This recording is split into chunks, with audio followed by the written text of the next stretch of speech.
Hello दोस्तों, welcome to selection वाला। दोस्तों, मैं इस वीडियो में आपको बताने वाला हूं बहुत ही बेहतरीन ट्रिक्स ऐसे सवालों का, गणित के ऐसे सवालों का जो आप एग्जाम में पेपर में करते तो हैं, लेकिन आप समय ज़्यादा लेते हैं और समय की वजह से कई बच्चे पहले कर जाते हैं और मेरिट में वो टॉप में आ जाते हैं और आप बाहर चले जाते हैं। तो ऐसे सवालों को जो एग्जाम में आते ही हैं और उन्हें हम कितना जल्दी कर सकते हैं, मात्र 2 सेकंड में करने का तरीका मैं आपको बताने वाला हूं।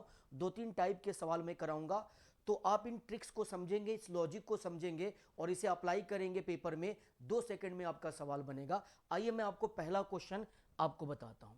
जैसे कि यहां पे दिया गया है, यह सवाल इतना पॉपुलर है, इस टाइप का सवाल इतना पॉपुलर है, ऐसा कोई एग्जाम नहीं हो, एसएससी का, रेलवे का या कोई भी वनडे कंपटीशन हो, हर एग्जाम में इस टाइप का सवाल पूछा जाता है।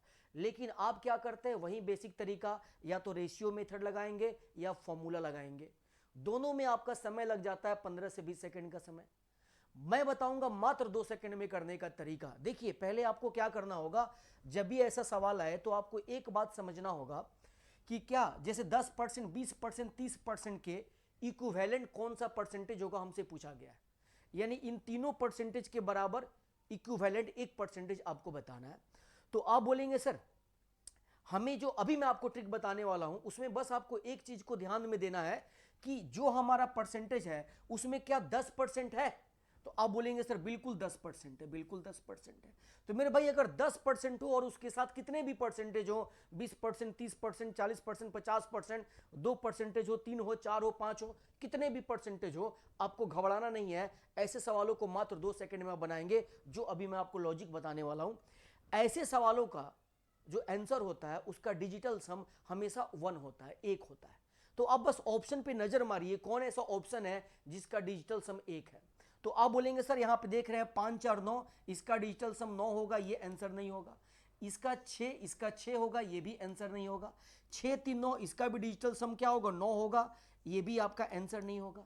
इसका डिजिटल सम क्या होगा, 9 और 6 4 10, 10 में से 9 निकल गया, 1 बच गया, इसका डिजिटल सम 1 है, यानी यही आंसर है। जिस ऑप्शन का डिजिटल सम 1 होगा वही आंसर होगा। लेकिन कब, ये ट्रिक हम कब लगाएंगे, जब हमें पता हो कि जो हमारा परसेंटेज दिया गया है उसमें 10% जरूर है। तब जैसे कोई भी सवाल अगर दे दिया जाए, आपको 10% दे दिया जाए, 15% दे दिया जाए, आपको 12% दे दिया जाए, आपको 20% दे दिया जाए और पूछा जाए इसका इक्विवेलेंट परसेंटेज क्या होगा, तो ऑप्शन में जाइए और ऑप्शन में देखिए कौन ऐसा ऑप्शन है जिसका डिजिटल सम 1 है, वही आंसर होगा। कोई भी दिया हो, बस उसमें 10% होना चाहिए। कोई भी सवाल दिया गया हो, जैसे 10% दिया गया हो, आपको 25% दिया गया हो, 45% दिया गया हो, आपको 50% दिया गया हो, ये 4 दिया गया हो, 3 दिया गया हो, 2 दिया गया हो, कितना भी संख्या दी गई हो, इसका इक्विवेलेंट परसेंटेज आपसे पूछा जाए, वही आंसर होगा जिसका डिजिटल सम 1 होगा। वही ऑप्शन पे हम क्लिक करेंगे जिसका डिजिटल सम 1 होगा। तो मेरे भाई, ये बहुत ही बढ़िया सा लॉजिक है और ऐसा सवाल हमेशा पेपर में आता है। और इस तरीके से बनाएंगे तो आपको कलम लगाने की जरूरत ही नहीं पड़ेगी, ये तो माइंड से चेक हो जाएगा। इसमें कलम लगाने की क्या जरूरत है, ये तो ऑप्शन देखते ही पता चल जाएगा किसका डिजिटल सम 1 है। तो इस तरह से, इस लॉजिक से आप ऐसे सवालों को बनाएंगे तो यकीन मानिए आप बहुत बच्चों से आगे निकल जाएंगे। अब आइए मैं कुछ और टाइप के सवाल कराता हूं जिससे हम लोग समझेंगे। यहां पे देखिएगा, ये भी बड़ा पॉपुलर सा सवाल है जो पेपर में आता है। बनाते तो आप हैं लेकिन समय ज्यादा लेते हैं। मैं आपको समय बचाने वाला तरीका बताऊंगा। दिया गया कि दो संख्याओं का लघुत्तम समापवर्तक एलसीएम आपको दिया गया 156, उनका महत्तम समापवर्तक यानी एचसीएफ दिया गया 26 और दो संख्याओं का अंतर 26 दिया गया है। तो संख्याओं का योग क्या होगा, हमसे पूछा गया है। देखिए मेरे भाई, समझिएगा, यहां पे मैं आपको डायरेक्ट ट्रिक बताऊं, डायरेक्ट लॉजिक बताऊं, तो आपको क्या करना है, दो संख्या है, दो संख्या में पता नहीं है, उसकी रेशियो वैल्यू को कुछ मान लीजिए अपने मन में। हमने माना कि दो संख्याओं का रेशियो एक्स वाई है। दो संख्या किस अनुपात में है, एक्स वाई अनुपात में है।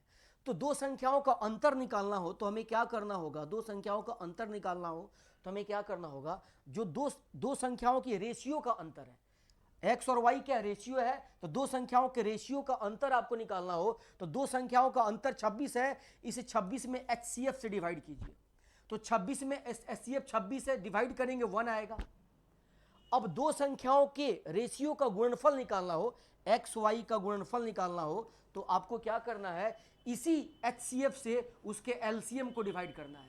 26 से 156 को डिवाइड करेंगे 6 आएगा। तो हमने क्या लॉजिक बताया कि दो संख्याओं के रेशियो का गुणनफल निकालना हो तो उसके एलसीएम में एचसीएफ से डिवाइड करेंगे, और दो संख्याओं के अंतर का, रेशियो का अंतर निकालना हो तो दोनों संख्याओं के अंतर में एचसीएफ से डिवाइड करेंगे। यानी दोनों जगह हमने क्या किया, एचसीएफ से डिवाइड किया, इसको भी एचसीएफ से डिवाइड किया और इसको भी एचसीएफ से डिवाइड किया, दो चीजें हमें मिल गई। अब यहां से हम एक्स वाई का मान बड़े आसानी से डिसाइड कर सकते हैं। हम 6 को लिख सकते हैं सर 3 और इंटू में 2। अगर एक्स का मान हम 3 मान लें, एक्स का मान मेरे भाई हम 3 मान लें और वाई का मान हम 2 मान लें, तो 3 और 2 को गुना करेंगे 6 आएगा, और x 3 है तो 3 में से y 2 को माइनस करेंगे 1 आएगा। ये भी बिल्कुल सेटिस्फाई हो रहा है, तो हम कह सकते हैं कि x हमारा 3 होगा, y हमारा 2 होगा। अब हमें दो संख्याओं के योग को बताना है, तो पहले दो संख्याओं के रेशियो का सम निकाल दीजिए। रेशियो क्या है, एक्स वाई है, तो इन दोनों का सम निकालिए। तो दोनों का सम निकालेंगे तो क्या आएगा, x 3 है और y 2 है, तो 3 2 5 आएगा। अब हमें क्या करना है, दोनों संख्याओं का सम निकालना है। ये रेशियो का सम हुआ दोनों संख्याओं के, अब उनके संख्याओं का सम निकालना है, तो अब वहीं एचसीएफ से, इसी एचसीएफ से इसे 5 में गुना कर देंगे, तो 5 में 26 से गुना कीजिएगा 130 आएगा। यानी 5 में जब आप 26 से गुना कीजिएगा तो क्या आएगा, 130 आएगा। ये क्या मिल गया, तो दोनों संख्याओं के सम मिल गया, दोनों संख्याओं का सम का यहां पे आपको रिजल्ट मिल गया। तो ये तरीका बहुत ही बेहतर है, सवाल आप सेकेंडों में बना सकते हैं। देखिए इसको करने में कितना समय लगेगा, तो बस मेरे भाई ऐसे लॉजिक से आप सवालों को बनाइएगा तो बहुत जल्दी आप इसका आंसर कर पाएंगे। और ये बहुत बार रिपीट होता है सवाल, बस डेटा चेंज कर देगा, दूसरा सवाल आपको दे देगा। आइए मैं इसी टाइप एक और सवाल देता हूं थोड़ा चेंज करके, वो भी सवाल बहुत ही पॉपुलर है, रेलवे एग्जाम में बार बार पूछा जाता है।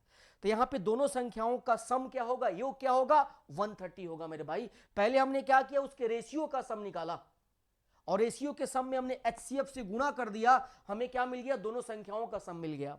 अब मेरे भाई ये सवाल है इसी टाइप का कि दो संख्याओं का योग दिया गया है और उनका महत्तम समापवर्तक दिया गया है, तो उनके कितने युग्म पॉसिबल है आपको बताना है।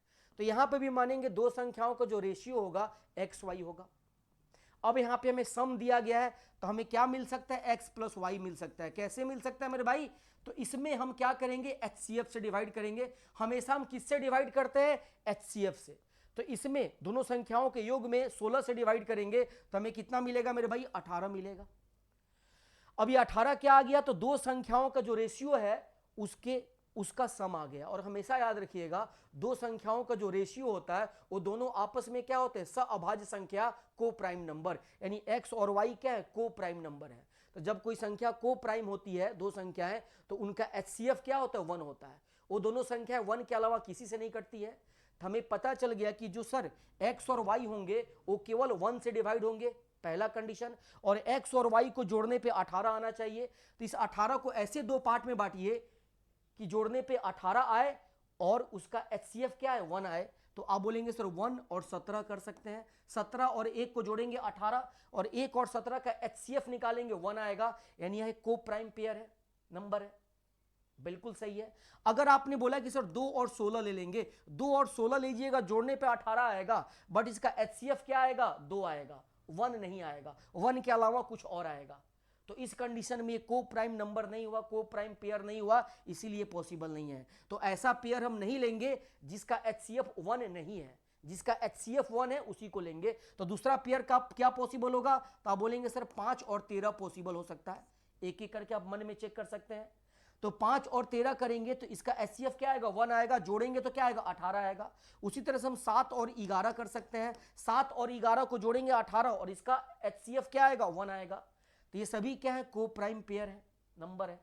तो ये तीनों को तीनों पेयर आपस में पॉसिबल है, मतलब ये पॉसिबल पेयर है, इसके अलावा और पॉसिबल नहीं है। यानी कितने युग्म पॉसिबल है, तो आप बोलेंगे 1 2 3, 3 युग्म पॉसिबल है। तो मेरे भाई ऐसे सवालों को सेकंडों में बनाने का यही तरीका है। देखिए ये प्रोसेस समझाने में आपको समय लगा, बट अगर आप इसको समझ गए हैं, कॉन्सेप्ट क्लियर हो चुका है, तो आप बोलेंगे सर यूं पेपर में बनाएंगे 2-4 सेकंड में बड़े आराम से बन जाएगा। हमें डायरेक्ट इसको डिवाइड करना, 18 मिल गया, ये सब लिखने की क्या जरूरत है आपको, ये सब तो समझाने के लिए है। 18 के साथ क्या क्या पेयर पॉसिबल है माइंड में काउंट कर लीजिए, आपको जवाब मिल जाएगा, या इन 3 नंबर्स को लिख लीजिए। तो मेरे दोस्त अगर इस तरह से अपने आप को प्रिपेयर करेंगे, तैयार करेंगे, यकीन मानिए आप दूसरों से बहुत जल्दी सवाल को बनाएंगे और मेरिट में भी आप ऊपर आएंगे। अगर ये कॉन्सेप्ट अच्छा लगा, ट्रिक्स अच्छा लगा, तो जरूर लाइक कीजिएगा, कमेंट कीजिएगा और अपने दोस्तों में भी शेयर कीजिएगा। ऐसे ही कॉन्सेप्ट चाहिए तो आप जरूर कमेंट करेंगे। चलिए फिर मिलते हैं हम लोग नेक्स्ट वीडियो में, तब तक के लिए जय हिंद।